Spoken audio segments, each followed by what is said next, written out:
இப்போ நீங்களே சொன்னீங்க வந்து பல்வேறு விஷயங்கள் இதில் எல்லாமே ஏற்கனவே இருக்கிறது தான் அப்படிங்கிறது. ஸோ இதெல்லாம் தெரிஞ்சுட்டு தான் இவங்க வந்து ஆட்சிக்கு வர்றாங்க. இவங்க தேர்தல் வாக்குறுதிகளும் கொடுக்குறாங்க வந்து.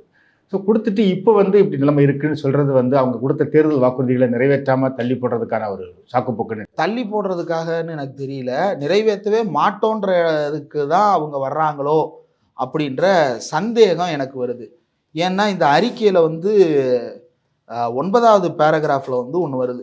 அதில் நிறைய பாயிண்ட்ஸ் கொடுத்துருக்குறாங்க. An analysis of interim budget அப்படின்றதுல வந்து ஃபிஸ்கல் டெபிசிட்டுக்கான ஃபண்டிங் எல்லாம் போடும்போது 9.19 இங்கிலீஷில் வந்து பேஜ் நம்பர் 115 அதில் என்ன கொடுத்துருக்குறாங்க அப்படின்னா, what is worse is that this does not take into account the new schemes and programs that the new government plans to roll out for the people of Tamil Nadu.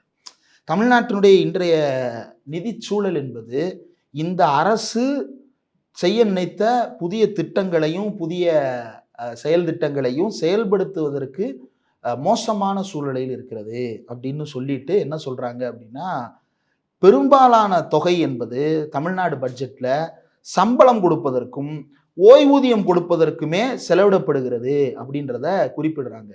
இதை எப்படி வந்து குறிப்பிடுறாங்க அப்படின்றது எனக்கு புரியல.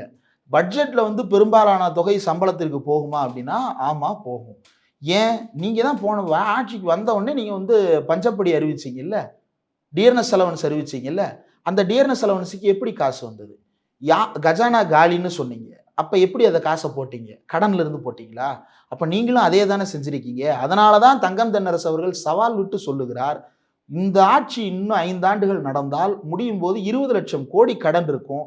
இல்லைன்னா நான் இந்த கடன் அதிகரிக்காம ஆட்சி நடத்திட்டாங்கன்னா நான் வந்து இந்த பொறுப்புல இருந்து விலகிக்கிறேன்றாரு.